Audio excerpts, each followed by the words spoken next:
Hello, Steve Patterson with part 3 of Recovery in Consciousness. And as this series goes forward, I will begin to deepen on some of the meanings of some of the words that I've used, terms that I've used so far. And we will revisit some of them as we move out of the negative space that we've been in and via courage move into some of the more positive things that we can begin to consider in our lives to take in, to become part of us, to keep us out of that negative in the first place. And then when those negative things do come, that we have the confidence to get through them, to pull ourselves, lift ourselves out of there so we can rise back to the state of consciousness that we hope to be in and would like to be in. But before I go into that further, I'm going to talk a little bit more about consciousness itself here for a second. And it is a term that is used widely for all kinds of things.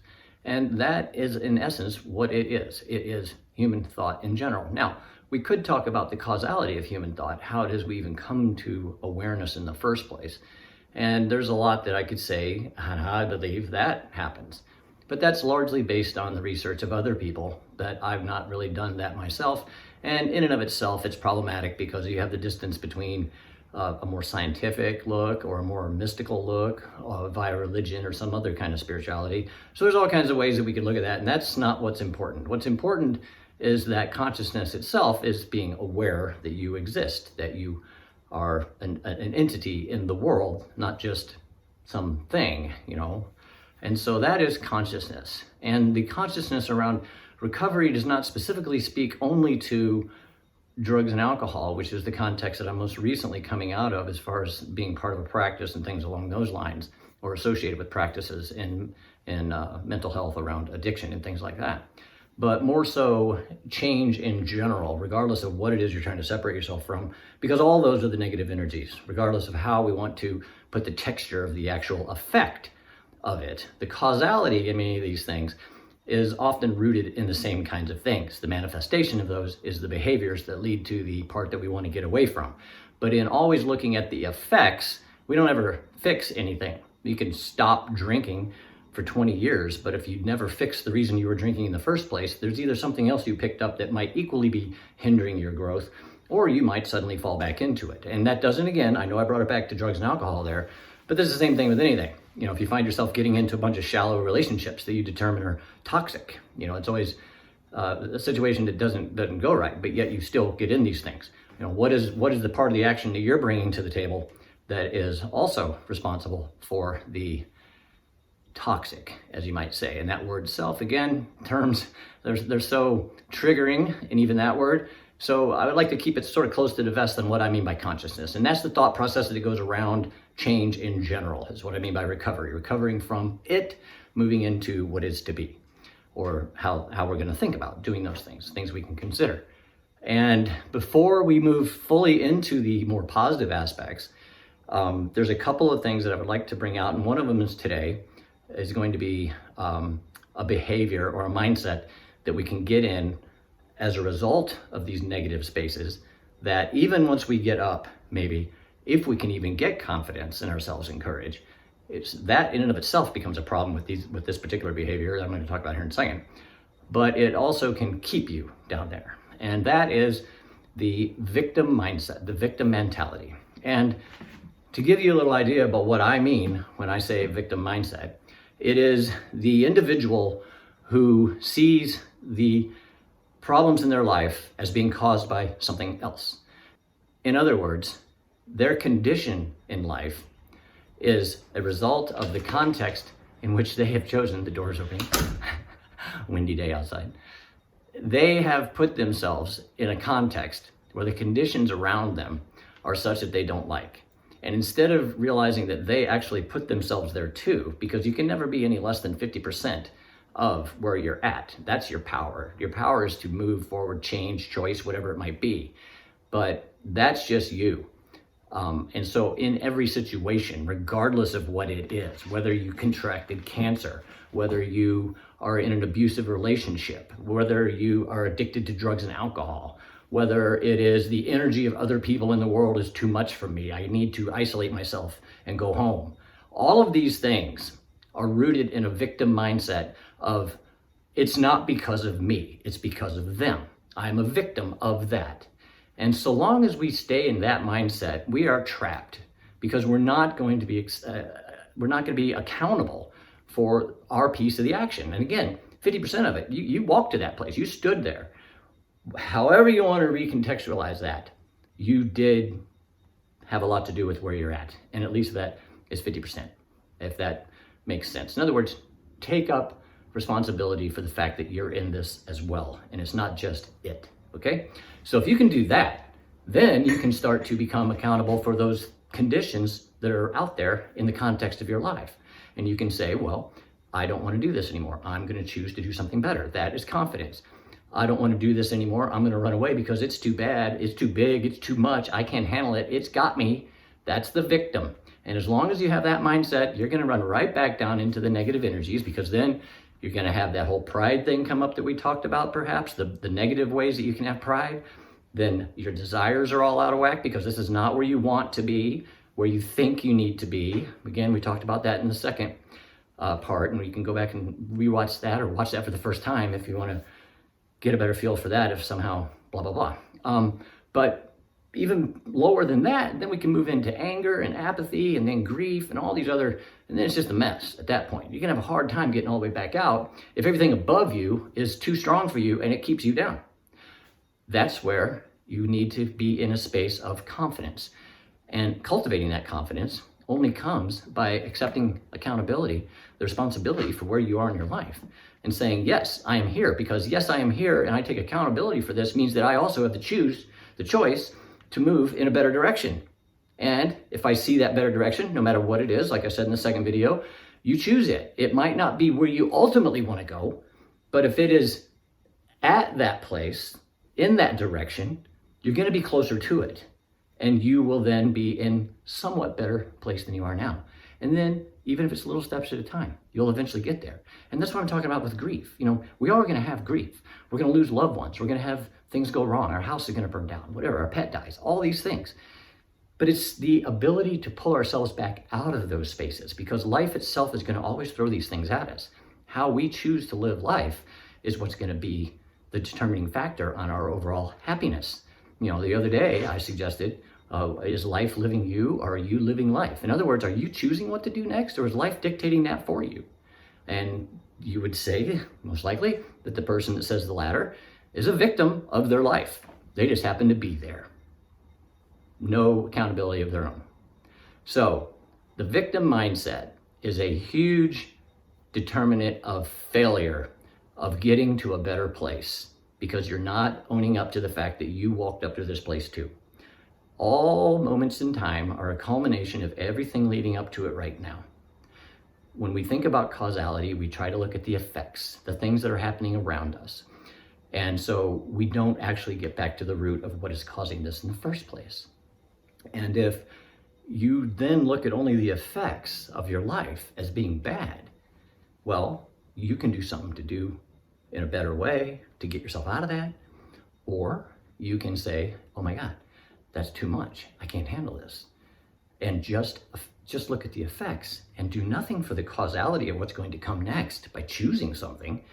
You then don't do anything in regards to dispelling that illusion before you that it is too much and you're stuck there. So the victim mindset in and of itself is so problematic, and it manifests itself in so many ways. And the littlest things that we say, you know, sometimes we say, I can't go outside because it's raining. Well, yeah, you can go outside. If you like the rain, you can go stand outside all day long. If you don't like the rain because your baseball game got rained out, well, that's unfortunate, but you know, it might not rain tomorrow, and you don't have to be all bent out of shape and let it ruin your day. You can just say, well, the weather happens. It is life. It is a culmination of all the moments leading up to this moment in time, and here it is. And man, this is just too much. I can't stand this. My day is ruined. And that could be anything at all. Whatever you approach with that kind of mindset is a victim mindset. So get out of the victim mindset. How do you do that? By approaching those situations and trusting in yourself that you can do it. Have that confidence in yourself. Don't expect a higher power or something else to save you. Whether or not you have a higher power is not the question.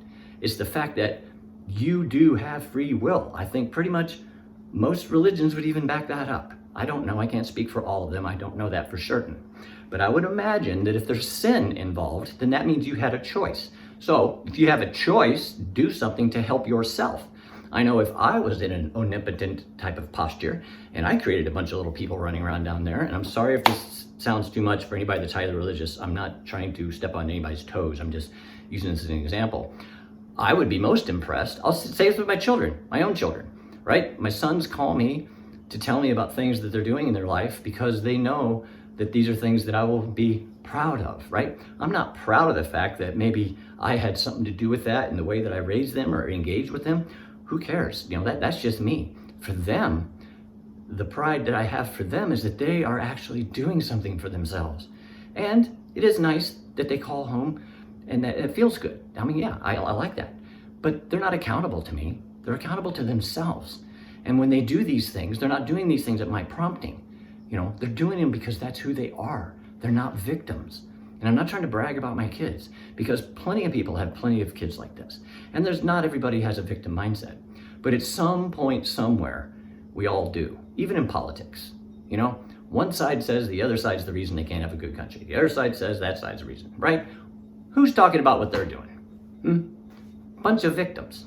So we need to get out of the victim mindset if we want to realize actual change, because we are the ones that are the driver of that change. And if we're not, then we're sitting in the back of the bus and we're going to go wherever the events that are driving that bus take us. And when we get there, when we get off that bus, that's the exact destination that we chose.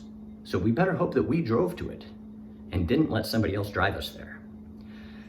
So I'm sorry if that sounded a little bit harsh, but I don't really have a big filter when it comes to saying things on my mind in a way that I feel has to be very pointed, you might say, not to needle anybody or to poke them in a given direction. I'm not trying to change anybody. I'm trying to provide some texture with experiences that I have had with my own personal challenges and with many other people that I've worked with in this regard, and seeing how they have seen in themselves their own responsibility and taken that up and then became the pilot of their own plane flying through life instead of sitting in the back with a parachute on hoping to jump out the first time there's turbulence, right? So in the next one of these, we will talk about another similar mindset that is right at that line between the negative energies and the positive energies. Remember, the last really threshold of the negative energies are these sort of combination of desire and pride concoction that can go in the wrong way. Like, why are we doing this? For somebody else, we're doing this for ourselves. Doing this for ourselves, again, is not the victim. That's somebody who is proactive in their life and taking responsibility. If you're getting a trophy because you want to show it to other people to be accountable to them, well, if that trophy is taken away, oh my gosh, now you're a victim. Now you can't be that anymore. Be who you are. Take responsibility for your actions and your behaviors. And then when you get to that place that you're going, it's going to be better where you're at now than where you're at now. And if it isn't, that's part of life in and of itself.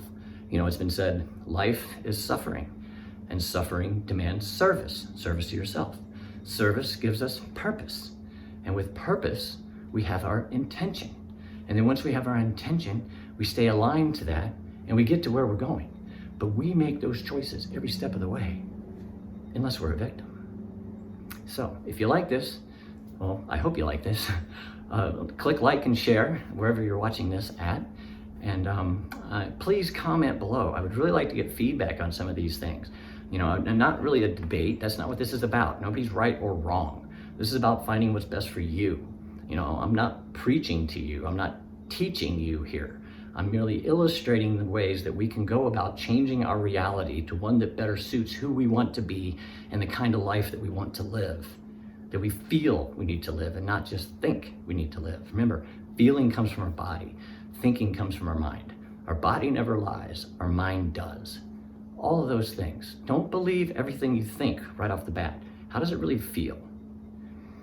Get to know yourself at that level. You get to know yourself fully. You begin to trust in yourself and you have confidence. And then after you do these things over and over, make these choices, even if they're bad, you make a better one, right? And I'm not saying good, bad, like there is the definitive either one of those either.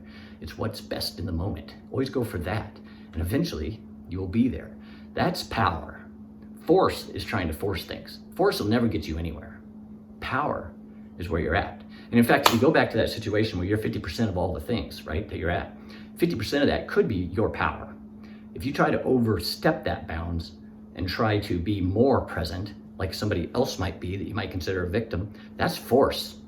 If your power is weak and lets that force hit you like that, and it causes you to go backwards into the negative energy where you just sap away your positive energy powers, right? Positive would be your personal power. Not necessarily like that though. The energies are different. Your personal power is cultivated within you, and we'll talk more about that going forward as well. I just sort of brought that one up on myself, but there'll be more clarity on that in a future one of these. But for now, take away from this that one of the last gates that we need to cross through and get past, the last bridge to the other side, you might say, from the negative and into the positive, is courage. And courage demands accountability, because we make those choices. We have confidence in ourselves that builds those things. And if we're not making them because of somebody else, then our power is kind of out of whack in the first place.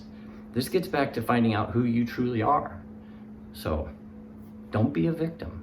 Be yourself, and be proud in the way of living up to your own expectations of yourself. Don't do it for others. You can do it for others in the fact that by being accountable to what you do in your life. Like for instance, me as a father, I can say I'm only accountable to myself, and I am. But part of that accountability is I have responsibilities that I accept, that I chose, and that was to have children. And now I will follow through with that intention and do the things that I feel are necessary to raise those children.